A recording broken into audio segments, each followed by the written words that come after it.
এই লটের বটল এ তো লটর বটল এ আমার তো লটর বটল এ তো লটর বটল লটর বটল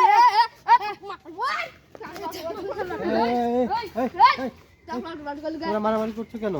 লটর বটল কইছে আমার নাম কি লটর বটল। এই তুমি কি ওকে লটর পটর বলছো?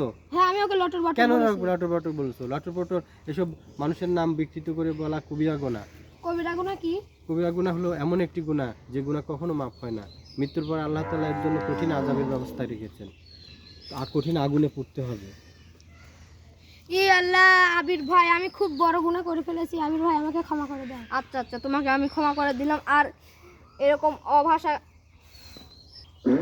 এই তুমি এর একটা হ্যাঁ তুমি অনেক ভালো কাজ করেছো, সেজন্য আল্লাহর কাছে তোমাকে তওবা করতে হবে।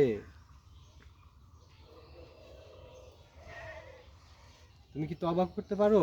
হ্যাঁ আমি তওবা করতে পারি। হ্যাঁ তাহলে তো অনেক ভালো। তুমি তওবা করে নাও আল্লাহর কাছে মন থেকে। তওবা আস্তাগফিরুল্লাহ জামবি মিন কুল্লি ওয়া তুবু ইলাইহি লা হাওলা ওয়া লা কুওয়াতা ইল্লা বিল্লাহিল আলিয়্যিল আযীম। হ্যাঁ তুমি অনেক ভালো কাজ করেছো। তুমি আর কোনোদিন এরকম ভাষা বলবে না, না স্যার আমি কিন্তু তোমাকে ক্ষমা করব না। ঠিক আছে, মনে থাকবে। হ্যাঁ মনে থাকবে। ধন্যবাদ। সবাই তাহলে তুমি আল্লাহর কাছে সুন্দরভাবে ক্ষমা চাও। মিলেমিশে চলবে।